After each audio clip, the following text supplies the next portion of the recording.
ہمارے ساتھ ایک حادثہ ہو چکا ہے. یہاں ہمارے سرنگیر میں ایک بھائی تھے, عثمان بھائی کے وہ کزن لگتے ہیں. ہاں, تو وہ بیچارے ریورٹ ہوئے نئے نئے, تو وہ اب دیوبندی, ان کے والد صاحب کٹر دیوبندی, دیوبندیوں کا بہت بڑا مدرسہ. تو انہوں نے سنت کے مطابق نماز شروع کی, تو وہ جناب ان کا طرح منڈا تے گمراہ ہو گیا. مفتیوں کو پہلی فکر پڑ جاتی ہے, آپ نماز نہ پڑھے تو کسی مفتی کو یہ فکر نہیں ہے کہ وہ اپنے کسی مقتدی کو کہے کہ تیرا بیٹا گمراہ ہو گیا. آپ نماز رفع الدین سے پڑھ لیں تو وہ گمراہ ہے. یہ فرق دیکھا آپ نے؟ اچھا, تو ان دنوں, یہ بہت پرانی بات ہے, 7-8 سال پرانی بات ہے.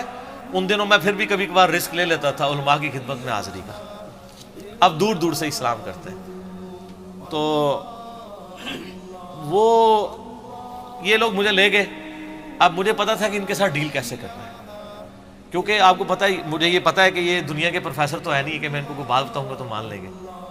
تو اس کے لیے آپ کو بڑے طریقے سے چلنا پڑتا ہے, پڑھے لکھے طریقے سے, اور پڑھے لکھے لوگوں کے یہ قابو آتے ہیں. ان کو نہیں پتا تھا کہ میں انجینئر ہوں یا اس طرح دنیاوی طور پہ پڑھا لکھا بندہ ہوں. ان کا جی اس طرح ایک منڈا کنڈا ہی ہے. اچھا جی, وہ جب بیٹھے تو وہ انکل جی بیٹھ کے, ان کی داڑھی نہیں تھی, عام دیوبندی تھے جن کا وہ بیٹا تھا, بیٹے نے داڑھی رکھی ہوئی, تو وہ بڑے اچھے طریقے سے ماشاءاللہ جو ایک سٹائل ہے, تو مسکرا کے ملے. اور یہ وہ ہمیں تو پتا تھا تھوڑی دیر بعد یہ مسکراہٹ جھاگ میں بدل جائے گی, یہ ہمیں پتا ہوتا ہے کیونکہ کئی دفعہ ایکسپیرینس ہوا ہے. وہ کہتے ہیں کہ میں نے کہا جی بتائیں حضور. ان کا جی یہ آپ نے کس طرف ان کو لگا دیا؟ میں نے کہا جی بات یہ ہے کہ ہمیں آپ سے بنیادی اختلاف ہے کہ آپ کے عقیدے کتاب و سنت کے مطابق نہیں ہے. رفع الدین تو چھوٹی چیز ہے, ہم آپ کے عقیدوں کو غلط سمجھتے ہیں, آپ کے بزرگوں کے عقیدوں کو غلط سمجھتے ہیں. حضرت ابراہیم علیہ السلام نے کہا تھا نا, انتم وآباؤکم فی ضلال مبین, تم بھی گمراہ تمہارے بزرگ بھی گمراہ. تو ابراہیمی خون ہے, ٹھیک ہے نا. ملت ابیکم ابراہیم هو سماکم المسلمین من قبل وفی ھذا ما کان ابراہیم یہودیا ولا نصرانیا ولکن کان حنیفا مسلما وما کان من المشرکین. جو مشرک نہیں ہوتا سر, وہ دلیر بہت ہوتا ہے, مشرک بزدل ہوتا ہے. تو وہ کہنے لگے کہ جی کون سے عقیدے؟ میں نے کہا جی آپ المحند علی المفند لے کے آئے نا ذرا. اب المحند المفند کا تو انکل جی کو نہیں پتا تھا. میں نے کہا جی انکل جی آپ کو پتا ہے کہ آپ کے بزرگان دین نے اس امت پہ احسان کیا ہے کہ انہوں نے اپنے سارے اچھے اچھے عقیدے انورٹڈ کاماز میں جمع کر کے ایک چھوٹی سی کتاب لکھی ہے, المحند علی المفند. تو سر المحند کا راگ ہم 7-8 سال سے لاپ رہے ہیں. اب تو خیر بچہ کہہ رہا ہے, اب تو المحند ختم ہو گیا, المحندس علی المفند, مفندین آ چکی ہے, ایک انجینئر اتنے پاگلوں پر.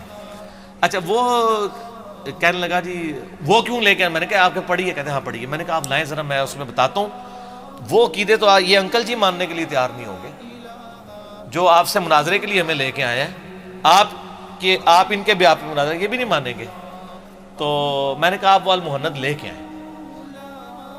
تو وہ کہتا ہے کہ جی آپ بتائیں کیا مسئلہ ہے. مجھے پتا تھا, میں نے اس کو بتایا یہ تو مطلب لڑے گا. میں نے نا پہلے انکل جی کو پکا کیا, جو دیوبندی انکل جی. میں نے کہا انکل جی مجھے بتائیں کہ آپ کا یہ عقیدہ ہے کہ نبی علیہ السلام کی قبر مبارک اللہ کے عرش سے, کرسی سے, خانہ کعبہ سے افضل ہے؟ کہتے ہیں استغفر اللہ, میرا تو یہ عقیدہ نہیں ہے.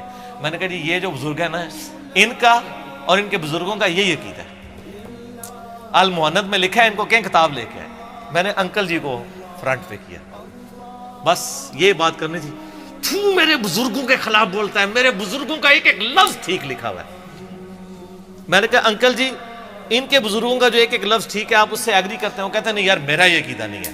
میں نے کہا ہمارا ان سے یہ اختلاف تھا, اگر آپ کہتے ہیں ہم یہ والا عقیدہ رکھ لیں. کہتے ہیں نہیں یار یہ تو نہیں ٹھیک. میں نے کہا پھر اب کوئی, کہتے ہیں اب کوئی بحث کا فائدہ ہی نہیں. اٹھ کے چلے گئے. اس کے بعد انہوں نے اپنے بچے کو کچھ نہیں کہا, کام ختم ہو گیا. ٹھیک ہے, تو یہ ہونا تو یہ چاہیے تھا کہ وہ کہتے ہیں کہ میں اپنے بزرگوں کا دفاع کرتا ہوں, قرآن کی فلاں آیت میں یہ بات لکھی ہے, حدیث میں لکھی ہوئی ہے. ان کو بھی پتہ تھا نہیں ہے. ٹھیک ہے نا جی. تو اس لیے پھر انہوں نے آخر میں ایک جملہ بولا کہ یہ لڑکا ہے کون ہے. تو انہوں نے بتایا یہ ایک انجینئر ہے, اور اس طرح یہ. ان کا آپ نے پہلے کیوں نہیں بتایا کہ یہ پڑھا لکھا بندہ ہے؟ پڑھے لکھے بندے تو گمراہ ہوتے ہیں, ہم تو ان سے بات بھی کرنا گوارا نہیں کرتے.